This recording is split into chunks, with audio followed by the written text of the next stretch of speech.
اللہ تعالیٰ کے پاک نام کے ساتھ جو رحمان بھی ہے اور رحیم بھی، آپ کا ہوسٹ داؤد طاہر آپ کی خدمت میں حاضر ہے۔ ویورز، پچھلے کچھ عرصہ سے سوشل میڈیا پر ایک کلپ گردش میں ہے۔ یہ کلپ اردو میں ہے اور پاکستان کے پہلے وزیر اعظم قائد ملت لیاقت علی خان مرحوم کی اہلیہ، جو عام طور پر بیگم رانا لیاقت علی کے نام سے معروف ہیں، کے بارے میں ہے۔ اس تحریر میں بیگم صاحبہ کے خاندانی پس منظر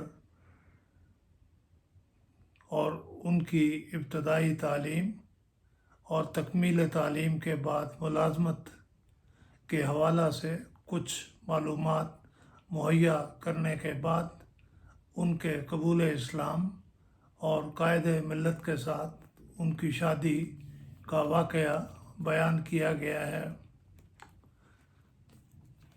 اس کلپ میں ایک ایسی بات بیان کی گئی ہے جو شواہد سے ثابت نہیں ہوتی۔ اس میں لکھا ہے کہ بیگم رانا لیاقت علی خان ہالینڈ میں پاکستان کی سفیر تھیں۔ وہ شطرنج کی شوقین تھیں اور ہالینڈ کی ملکہ کے ساتھ شطرنج کھیلا کرتی تھیں۔ دونوں میں بے تکلفی تھی۔ ایک روز ملکہ نے ان سے کہا کہ اگر وہ آج بازی جیت گئیں تو ان کا محل بیگم صاحبہ کو تحفتاً پیش کر دیا جائے گا۔ بیگم صاحبہ بازی جیت گئیں اور ملکہ نے حسب وعدہ یا حسب شرائط وہ محل بیگم صاحبہ کو دے دیا اور انہوں نے بغیر کوئی رقم وصول کیے یہ محل حکومت پاکستان کو عنایت فرما دیا۔ یہ تو درست ہے کہ بیگم رانا لیاقت علی، جو قائد ملت کی اہلیہ ہونے کے ناطے بہت معروف تھیں اور پاکستان کی خاتون اول ہونے کے علاوہ وہ اپوا یعنی آل پاکستان ویمن ایسوسی ایشن کی صدر بھی رہی تھیں۔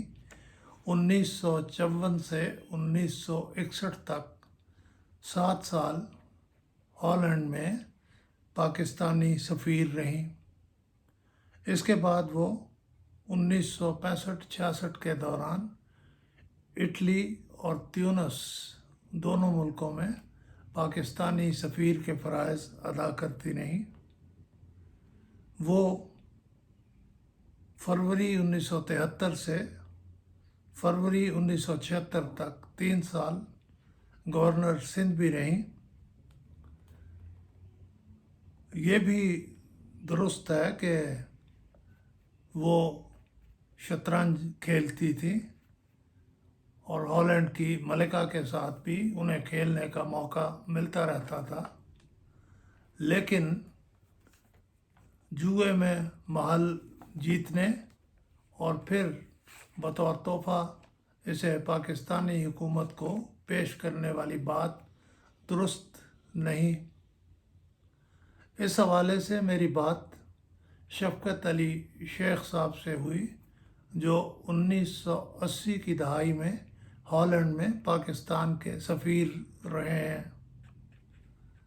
سرکاری ملازمت سے ریٹائرمنٹ کے بعد وہ پنجاب پبلک سروس کمیشن کے ممبر اور کچھ عرصہ ایکٹنگ چیئرمین بھی رہے۔ سرکاری ملازمت کے دوران ہی میرا ان سے تعارف ہوا، لیکن یہ تعارف پبلک سروس کمیشن میں ملازمت کے دوران گہرے تعلق میں بدل گیا، کیونکہ میں کچھ عرصہ پبلک سروس کمیشن میں ان کا رفیق کار رہا تھا۔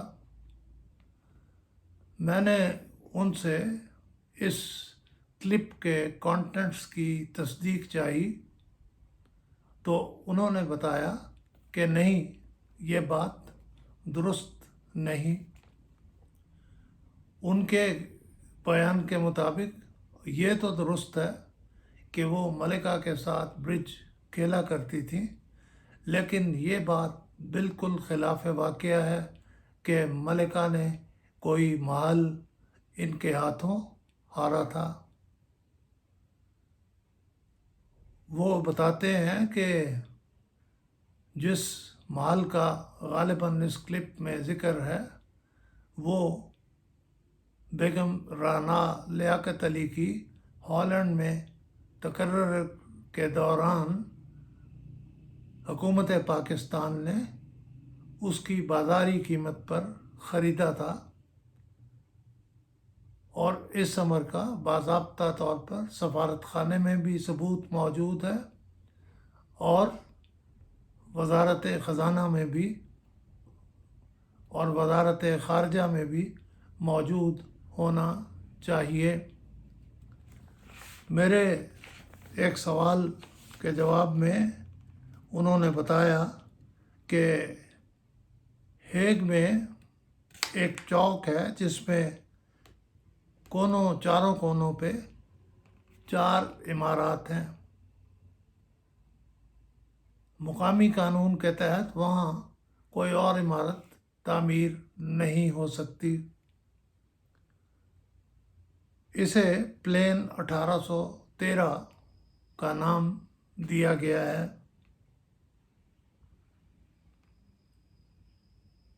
یہ تو تھا شفقت علی شیخ صاحب کا بیان اس محل یا بلڈنگ کی حکومت پاکستان کے حق میں خرید کے بارے میں، اور اس بات کی تردید میں کہ یہ محل انہوں نے یعنی بیگم صاحبہ نے ملکہ سے جوئے میں جیتا تھا۔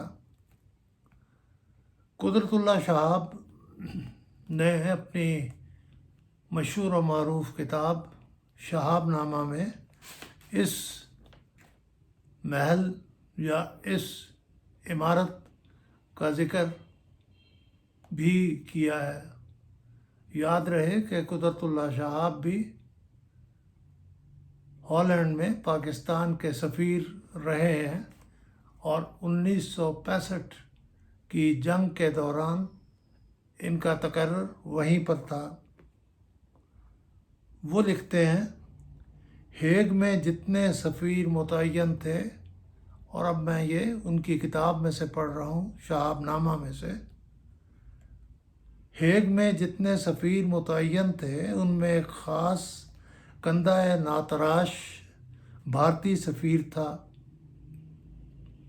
وہ کسی چھوٹی موٹی ریاست کا راجکمار تھا اور ضرورت سے زیادہ بلند آواز میں باتیں کرنے کا عادی۔ ستمبر 1965 کی پاک بھارت جنگ میں جب یہ خبر پھیلی، خبر نہیں بلکہ غلط خبر پھیلی کہ ہندوستانی افواج نے لاہور پر قبضہ کر لیا ہے، تو اچانک سفارتی حلقوں میں یہ افواہ گشت کرنے لگی کہ بعض نجی محفلوں میں بھارتی سفیر یہ ڈینگیں مار رہا ہے کہ وہ عنقریب پلین 1813 میں پاکستانی سفارت خانے کی عمارت پر قبضہ کر کے اس میں ہندوستانی آرٹ اور کلچر کا مرکز کھولنے کا ارادہ رکھتا ہے۔ اس قسم کی خبریں سن کر ترکی کے سفیر خاص طور پر مجھے ملنے کے لیے آئے۔ میں نے ان سے کہا، مجھے امید ہے کہ جو باتیں ہندوستانی سفیر سے منسوب کی جا رہی ہیں وہ محض بے بنیاد افواہیں ہیں۔ ترکی کے سفیر نے مسکرا کر پوچھا، آپ کی اس خوش فہمی کی خاص وجہ کیا ہے؟ میں نے جواب دیا، یعنی قدرت اللہ شہاب لکھتے ہیں، میں نے جواب دیا، میرے خیال میں کوئی ذمہ وار سفیر بقائمی ہوش و حواس اس قسم کی بیہودہ باتیں نہیں کر سکتا۔ ترکی کے سفیر استنبول یونیورسٹی میں تاریخ کے پروفیسر رہ چکے تھے۔ انہوں نے کہا، ہندوستان کی اسٹیٹ پالیسی کی بنیاد کوٹلیا یا چانکیہ کے فلسفہ پر ہے۔ ان کی سیاسی اور سفارتی بائبل ارتھ شاستر ہے۔ غالباً ارتھ شاستر کی روح سے ایسی باتیں کرنا بالکل ممنوع نہیں جو آج کل یہاں پر ہندوستانی سفیر کے ساتھ منسوب ہو رہی ہیں۔